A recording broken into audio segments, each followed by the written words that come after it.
प्रिय श्रद्धालुओं, जय श्री कृष्णा, जय श्री राम, जय श्री राधे राधे, जय श्री महाकाल। इस प्रवचन में आपको श्रवण कराएंगे, राजेंद्र, यदि तुम अपनी संपत्ति की हानि समझते हो तो भला सोचो कौन ऐसे पुरुष हैं जिनकी सदा एक सी स्थिति बनी रह सकी है। प्राकृतिक प्रलय के समय ब्रह्मा भी अंतर ध्यान हो जाते हैं, पर ब्रह्म के प्रभाव से फिर उनका प्राकट हो जाता है। उस समय उनकी स्मृति लुप्त सी रहती है। ईश्वर की इच्छा से तपस्या करके वे परम ज्ञानी बन जाते हैं, यह निश्चित है। फिर वे ज्ञान पूर्वक क्रमशः सृष्टि करते हैं, अतएव उन्हें सृष्टा की उपाधि मिलती है। राजन, सतयुग में कोई असत भाषण नहीं करते, इसलिए उस युग में धर्म अपने परिपूर्णतम अंशों से सदा विराजमान रहता है। वही धर्म त्रेता में 3 भाग से, द्वापर में 2 भाग से तथा कली में 1 भाग से युक्त कहा जाता है। पूर्व के क्रम से एक एक अंश कम होता जाता है। अमावस्या के चंद्रमा की भांति कल के अंत में धर्म की कला केवल नामात्र रह जाती है। ग्रीष्म ऋतु में सूर्य का जैसा तेज रहता है, वैसा फिर शिशिर ऋतु में नहीं रह सकता। एक दिन में ही प्रातः, संध्या और मध्याह्न के अवसर पर सूर्य समान ताप पहुँचाने में असमर्थ होते हैं। काल के क्रम से उदय होकर वे बाल सूर्य की उपाधि धारण करते हैं। तत्पश्चात उनका रूप अत्यंत प्रचंड हो जाता है।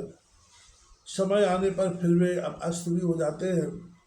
कभी तो काल दिन को ही ऐसा दुर्दिन बना देता है कि उन्हें दिन में ही छिप जाना पड़ता है। राहु से ग्रस्त होने पर सूर्य कांपने लगते हैं, पुनः थोड़ी देर के बाद प्रसन्नता आ जाती है। राजन, पूर्णिमा के अवसर पर चंद्रमा जैसे अपनी कलाओं से युक्त रहते हैं, वैसे सदा नहीं रह सकते। प्रतिदिन उनकी कला में ह्रास होता रहता है, फिर वे पुष्ट भी हो जाते हैं। अमावस्या से इनके अंश में एक एक कला की प्रतिदिन वृद्धि होती है। शुक्ल पक्ष में वे शोभायुक्त रहते हैं और कृष्ण पक्ष में पुनः मिलान हो जाते हैं। ग्रहण के अवसर पर उनकी शोभा नष्ट हो जाती है तथा दुर्दिन आने पर अर्थात मेघाच्छन्न आकाश में वे नहीं चमक पाते। काल भेद के अनुसार चंद्रमा किसी समय शुक्ल तो किसी समय कृष्ण हुआ करते हैं। बलि सुतल लोग के होंगे, यद्यपि इस समय इनका राज्य छिन गया है।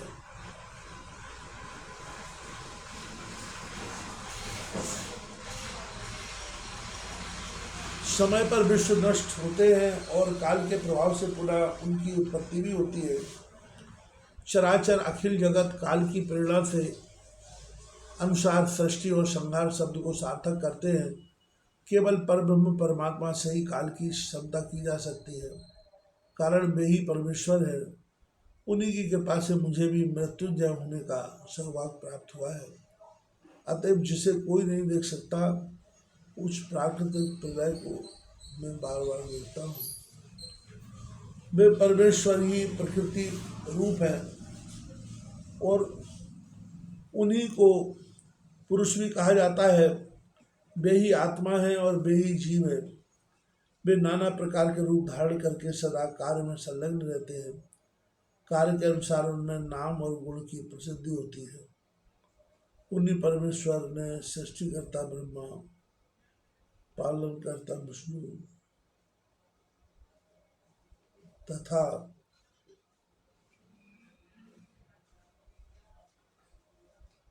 संहारकर्ता में महादेव प्रादुर्भूत हुए हैं। उन्हीं की कृपा से हम सब लोग जगत के शासक बने हैं। राजा इस समय में प्रलयाग्नि के समान भयंकर रुद्र को संहार के कार्य में नियुक्त करके स्वयं परमेश्वर के नाम और गुण का निरंतर कीर्तन करता हूँ। इसी से मृत्यु मुझ पर अपना प्रभाव नहीं डाल सकती। इस ज्ञान की महिमा से मैं सदा निर्भय रहता हूँ। मृत्यु भी मृत्यु के भय से इस प्रकार डरती है जैसे गरुड़ से सर्प डरते हैं। नारद, इस समय सर्वेश भगवान शंकर सभा के मध्य भाग में विराजमान थे। पूरी तत्परता के साथ संपूर्ण भावों को प्रदर्शित करते हुए शंखचूड़ से उपयुक्त बातें कहकर वे चुप हो गए तथा दानव राज ने उनके वचन सुनकर उनकी बुरी बुरी प्रशंसा की। साथ ही मधुर वाणी में विनय पूर्वक अपना भाषण आरंभ किया। शंखचूड़ ने कहा, भगवान आपने जो श्राप दिया है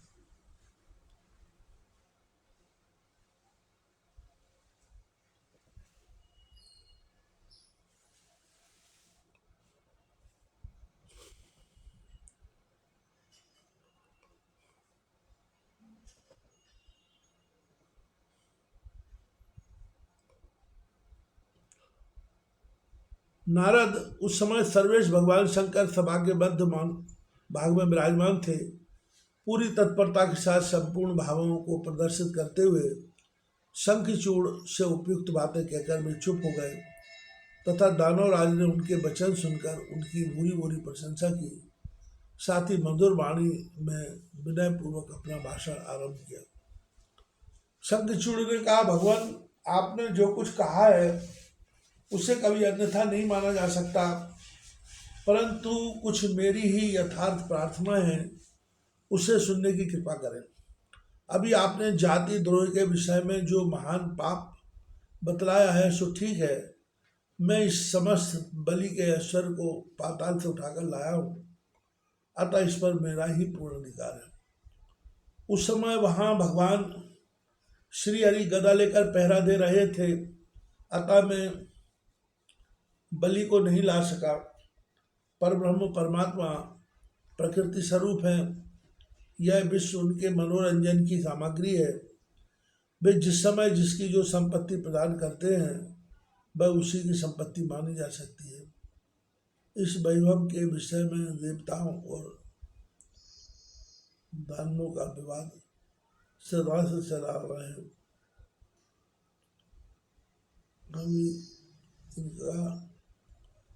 कभी इसका अंत नहीं होता। समयानुसार क्रमशः कभी वे जीतते हैं कभी हारते हैं, वैसे ही हम भी समयानुसार जीतते हारते हैं। इसलिए हम दोनों पक्ष के विरोध में आपका आना संगत नहीं जान पड़ता। आप तो हम दोनों के एक समान संबंधी, बंधु, ईश्वर एवं परमात्मा ठहरे। यदि इस समय हमारे साथ आपका युद्ध ठन जाए तो यह आपके लिए लज्जा की बात होगी।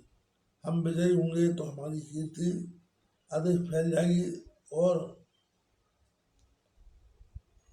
हम पराजित होंगे तो हमारी कीर्ति में बहुत थोड़ा सा धब्बा लगेगा। मुने शंखचूड़ के ये वचन सुनकर भगवान त्रिलोचन हंसने लगे।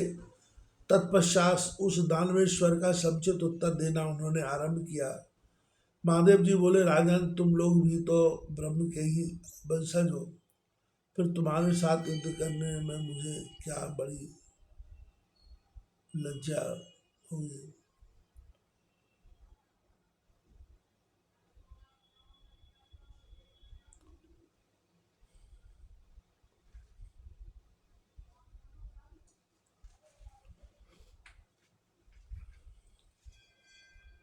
राजन, एक बार वे हिरण्यकश्यप से लड़े थे और पुनः दूसरी बार हिरणाक्ष से। स्वयं मैं भी इससे पूर्व त्रिपुर नामक दैत्य के साथ युद्ध कर सका हूँ। यही नहीं किंतु प्राचीन समय में जो सर्वेश्वरी एवं प्रकृति नाम से प्रसिद्ध भगवती जगदम्बा है, जिनका शुंभ आदि असुरों के साथ अत्यंत अद्भुत युद्ध हुआ था, तुमसे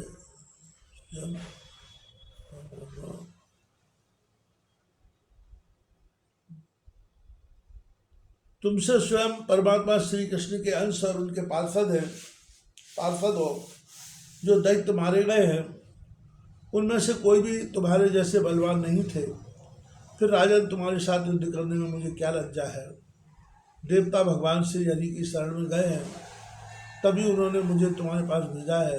अतः देवताओं, राज्य तुम लौटा दो, बस मेरे कहने का निश्चित अभिप्राय यही है।